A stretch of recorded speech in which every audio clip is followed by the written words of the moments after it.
Paz do Senhor Jesus, meus irmãos, já é madrugada e eu queria compartilhar contigo uma reflexão, a qual Deus colocou uma palavra em meu coração. Uma pessoa muito conhecida, a qual os irmãos conhecem, Judas Iscariote. Quem foi Judas? Foi um discípulo do Senhor Jesus. Quem foi Judas? Aquele que caminhou com o Mestre, recebeu ensinamento e instruções do nosso Senhor. Teve o privilégio de andar com Jesus. Teve a incumbência de ver muitos milagres realizados por Jesus. Mas esse mesmo, deixando Satanás inflamar o seu coração, ele vai se desviar da verdade. E mesmo estando com a verdade, ele está afastado da verdade. Vamos aprender muitas lições com Judas Iscariotes. E um alerta para todos nós que estamos em uma caminhada cristã, uma caminhada com o nosso Senhor Jesus Cristo. O fato da gente conhecer, o fato de muitos reconhecer que Jesus é o caminho, a verdade e a vida, não quer dizer que esses mesmos estão na verdade, estão caminhando na verdade. Judas, a Bíblia diz que quando Jesus se assenta à mesa e Jesus, com o seu coração muito triste, estava angustiado, ele vai dizer: um de vós há de me trair. Judas estava sentado na mesa, junto com Jesus, junto com os discípulos. Já entendemos uma coisa aqui, que Judas não está longe, Judas está por perto, e nós precisamos ter a visibilidade que Jesus Cristo tem, porque Judas está na mesa, mas a Bíblia diz, a Bíblia está escrito na Bíblia, e Jesus sabia disso. Jesus sabia quem é Judas. Jesus sabia que Judas estava ali. E eu te pergunto, você sabe quem é Judas? Você já teve o discernimento, já percebeu, já sentiu que Judas não está longe, que Judas está perto? Pois bem, Judas está na mesa, mesa, lugar de comunhão, mesa, lugar de alinhamento, mesa, lugar de partir o pão, mesa, lugar de reuniões com amigos, mesa, lugar de partir o pão. E lá está Judas. E muitos, os discípulos, não têm o discernimento de quem é Judas. Não consegue perceber os sentimentos e o pensamento de Judas, mas Jesus sabe quem é Judas. Jesus já viu os sentimentos e os pensamentos que permeia em Judas. Judas pode enganar 11 discípulos, mas não consegue enganar aquele que um dia todos nós vamos prestar conta com ele. Judas está na mesa. Jesus, quando ele fala, um de vós há de me trair. Os discípulos perguntam para Jesus, quem é? E a pergunta é, quem é o traidor? Quem é Judas? Aonde ele está? Judas, que olhava para ele, dizia: esse é trigo. Porque Judas, ele pensava antes de falar. Judas não é que nem eu, que não tem um papa na língua, que falo, que expresso, que prego a palavra genuína, sem medo de ser perseguido, ser mal falado, caluniado.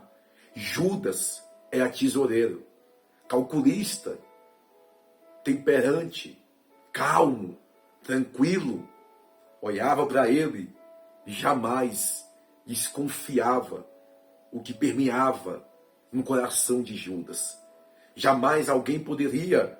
Pedro pensou consigo: sou eu, porque eu sou muito explosivo, meu temperamento é forte. Talvez os outros, Tiago, Bartolomeu, Tomé, talvez Tomé, sou eu sou muito incrédulo, eu sou muito desacreditado. Mas aquele que menos esperava quem ser é que era o traidor. Isso aqui nos faz pensar e nos faz refletir. Eu estava aqui nesta madrugada com a Bíblia aberta e veio no meu coração essa passagem bíblica que, se eu não me engano, está em João 13. Em João 13, versículo 21. E tendo Jesus dito isto, turbou-se em espírito e afirmou, porque Jesus nunca jogou conversa fiada. Jesus nunca contou historinha de conto-de-fada. E afirmou, dizendo: na verdade, vos digo que um de vós há de me trair. Sempre quando Jesus, ele usa esta expressão, na verdade, ele está reafirmando e está dizendo: o que eu falo com verdade. O que eu digo com confirmação, com convicção. Eu falo com a convicção, eu falo com verdade. Um de vós há de me trair. E a indagação na mesa é: quem é? E eu te pergunto: quem é o traidor? Você não sabe, né? Só que ele não está longe. Só que ela não está longe. Está perto. Essa mensagem está indo ao encontro de pessoas para poder trazer um preparamento para você. A decepção, ela pode bater na sua porta. O desgosto da traição pode bater na tua porta. E você precisa estar preparado, porque vai vir de quem você menos espera. De quem você menos espera, você é surpreendido. E aí? Você vai estar preparado? Às vezes vem de quem você ama. Às vezes vem de quem você tem um apreço e um carinho muito grande. E a pergunta que não se cala é essa: você está preparado? Você está preparado? Você tem blindado a sua mente, o seu coração? Tem buscado o revestimento de Efésios 6:10? Tomai toda a armadura de Deus para resistir o dia mau que há de vir? Há uma advertência, um alerta que o dia mau vai chegar. E eu tenho que estar preparado para esse dia mau. Porque a decepção nos quebra. A decepção nos esbagaça, nos quebra por dentro. Nos joga no chão. A decepção, às vezes, quando vem, é tão grande que a sua vontade é até de desistir de tudo. Porque veio de quem você menos esperava. Judas está na mesa. participando de um momento crucial da Santa Ceia, ou vai participar da Santa Ceia. Momento esse de intimidade, porque quem senta na sua mesa não é pessoa estranha. Quem senta na mesa e bebe café contigo, come pão contigo, não é um estranho. Você não coloca qualquer pessoa para sentar sobre a mesa. Você coloca a pessoa que você conhece, do seu convívio social com o indiano, dos que faz parte do seu círculo de vida. Judas está sentado na mesa, no lugar de comunhão. Só que o propósito dele não é o mesmo. A visão dele não é a mesma. O coração dele já está afastado de Jesus. O corpo está sentado na mesa, na cadeira. Só que a mente, o sentimento já está dominado pela ambição, pelo desejo, e já está dominado pela traição. Às vezes, Jesus, mesmo falando e alertando, alguns mesmo ouvindo esta palavra, vai se colocar no posicionamento de traidor. Vai se colocar no posicionamento de trair, de enganar. E aonde duras consequências vêm na vida daquele que deixa esse sentimento de traição dominar a vida dele, dominar a vida dela. Traição só muda de endereço, mas o sentido é o mesmo. Se você engana alguém que faz parte do seu convívio social, cônjuge, esposo ou esposa, embora você não esteja adulterando, mas se você mente, se você engana, você está cometendo a traição também. Porque está traindo a confiança naquela pessoa que ela tem, que ele tem por você.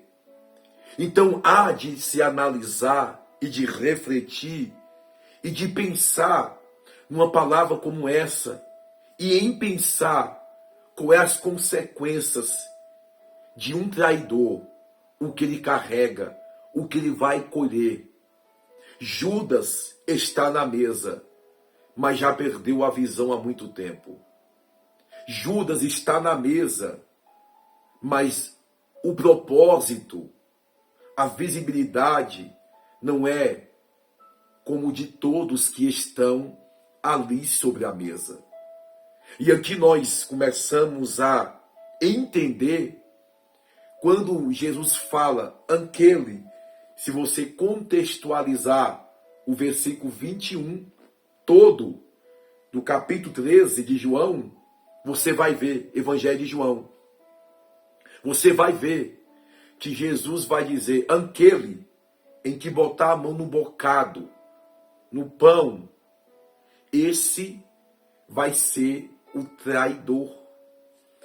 Então veja bem que ao versículo de número 26, Jesus respondeu, é aquele a quem eu der o bocado molhado.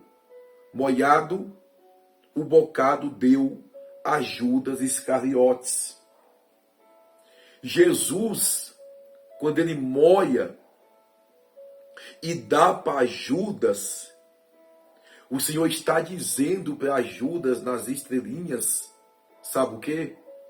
Naquela época, pela liturgia, acredito que até hoje os judeus e muitos em nossos dias têm essa liturgia, esse costume. Quando percebia que uma pessoa ia levantar da mesa e ir embora, então servia que é a pessoa primeiro, para ele poder ficar, para ele poder não se levantar da mesa.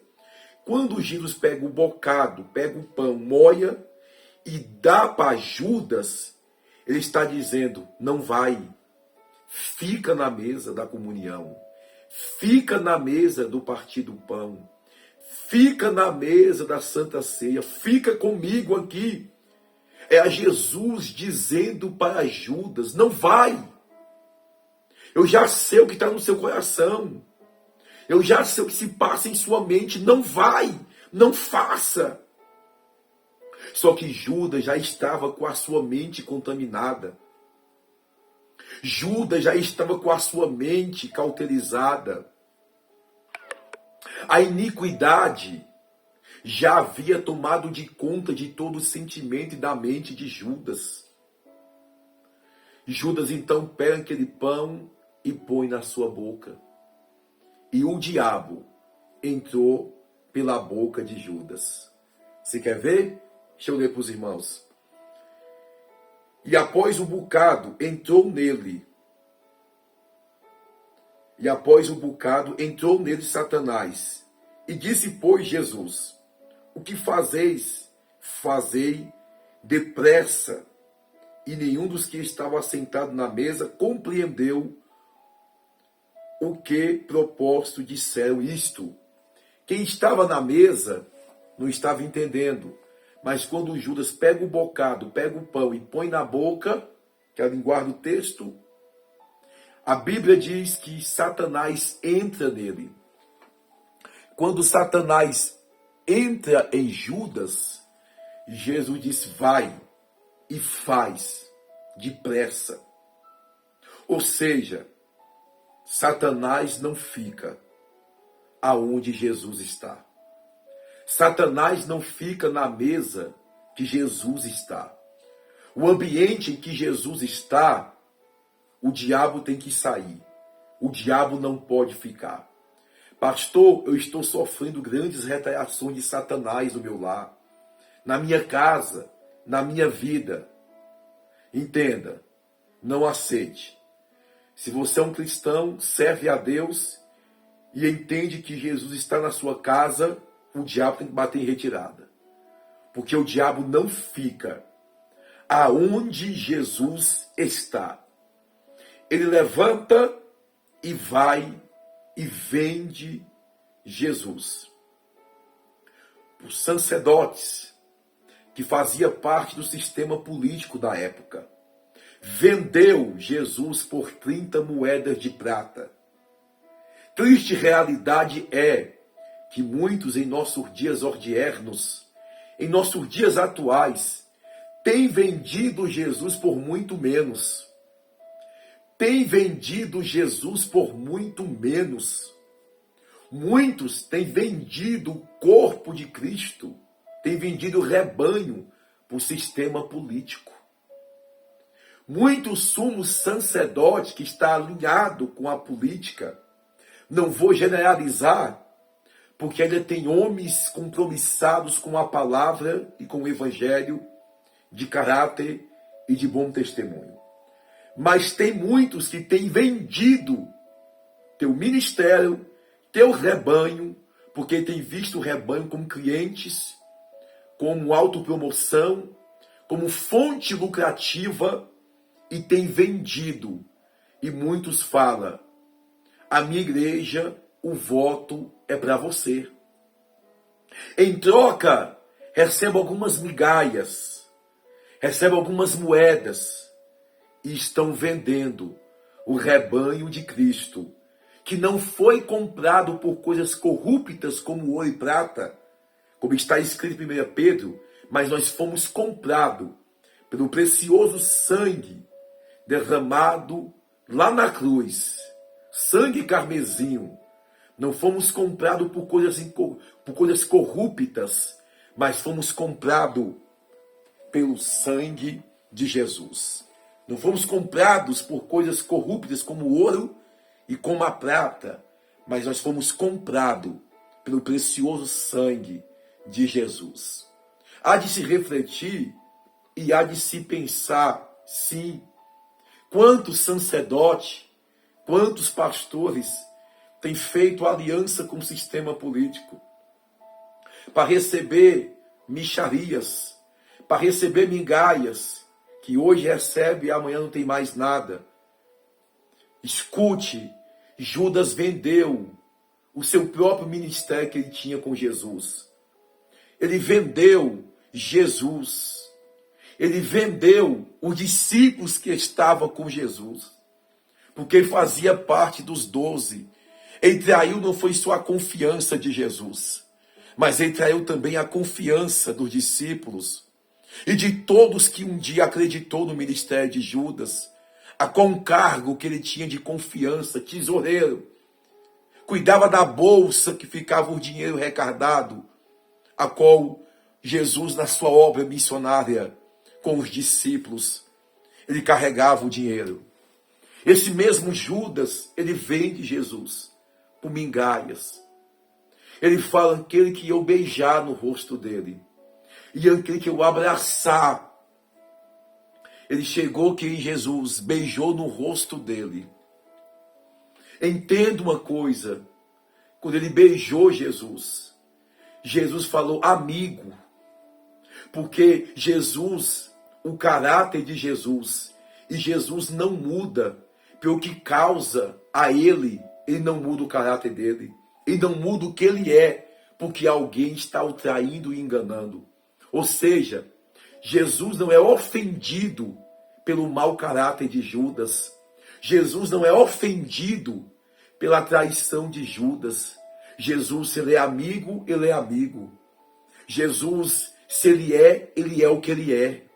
Então Jesus, ele fala amigo. Ou seja, ele está dizendo, tu não me tem como amigo. O beijo seu é falso.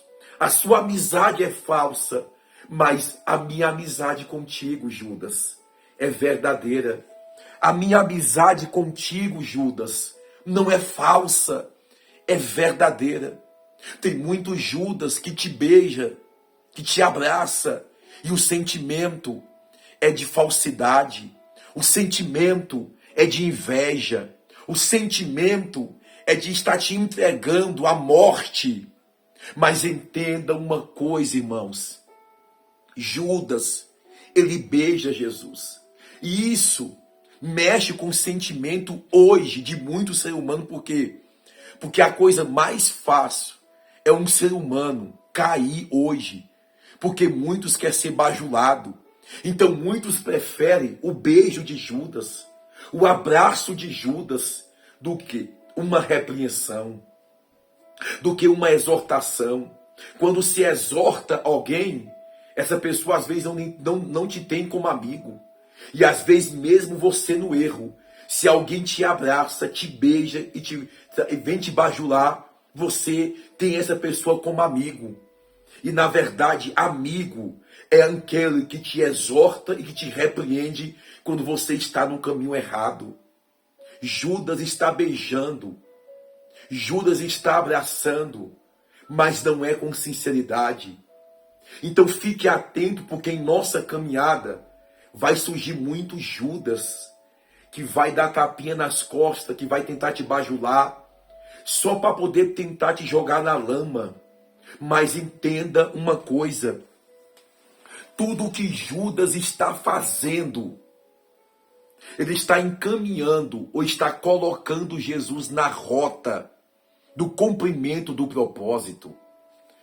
Não se espante o que eu vou dizer aqui para você, mas às vezes é necessário Judas passar em nossas vidas, porque quando Judas passa em nossas vidas, às vezes o Judas não sabe, mas ele está cooperando para poder te colocar na rota do cumprimento do propósito. Quando Judas traz Jesus, quando Judas beija Jesus, quando Judas entrega Jesus para o sumo sacerdote da época, ele está encaminhando Jesus para poder cumprir o propósito a qual ele foi enviado e designado pelo seu pai. Que não se lembre dos irmãos de José, que vendeu ele para os mercadores, que a qual depois foi levado para o Egito. Os irmãos de José não sabiam, mas estava levando José, colocando José na rota do cumprimento da promessa de Deus. Então, quando surgisse Judas em seu caminho, não é para poder te matar. Você pode se decepcionar, mas entenda uma coisa, às vezes Judas surge em nossas vidas para nos deixar mais forte. Porque aquilo que não nos mata, nos deixa mais forte. E às vezes Deus nos prepara é com a decepção. Às vezes Deus nos prepara é através da dor. Porque se eu não souber o que é decepção, o que é dor, quando vier, eu posso às vezes desviar e me afastar e desistir de tudo. Mas o leito da dor me prepara para eu ser mais forte amanhã. A traição de Judas e a decepção que me causa mais força para poder amanhã superar outros desafios que vai vir sobre a minha vida. Então, às vezes, Deus permite a dor para te deixar mais forte. Deus permite a traição para poder forjar o seu caráter e você aprender a lidar com as decepções que vai surgir no seu caminho. Então escute, Judas às vezes é necessário passar por nossas vidas para poder nos colocar no caminho da rota, do cumprimento da promessa de Deus. Entenda, Judas às vezes é necessário passar por nossas vidas. Se já passou algum Judas no seu caminho, se já enfrentou decepção, deixe aí nos comentários. Vamos interagir aqui no canal. Deixe aí no comentário, porque aquilo que não te matou te deixou mais forte. Esta palavra queimou, essa palavra ardeu em meu coração, porque eu sei que Deus está falando com pessoas. Por meio desta palavra, Jesus foi levado ao Gólgota, foi levado à cruz. Depois de tudo isso, Jesus veio e cumpriu o propósito do Pai sobre a vida dele. E foi necessário passar Judas pela vida dele. Pastor, já passou Judas na sua vida? Já. Não só uma vez, não só 2 vezes, não só 3 vezes. Mas no decorrer dessa caminhada, 17 anos, já se passou muito Judas em minha vida. E olha que você sempre é surpreendido, porque é quem você menos espera, é que vem a pancada. E você precisa entender, faz parte da minha trajetória, faz parte da minha caminhada. Eu já me deparei em momentos da minha vida que eu pensei, dessa vez eu não vou dar conta de me levantar, porque a pancada foi muito grande. Mas o Senhor foi lá e me ergueu, me levantou. Talvez você que está me ouvindo já sofreu muitas pancadas, mas deixou você mais forte. Deixou você mais forte. Compartilhe esse vídeo. Deixe o seu like, para que assim possamos alcançar mais vidas, mais almas. Em nome de Jesus. Que Deus te abençoe. Tenha um dia abençoado. Em nome de Jesus.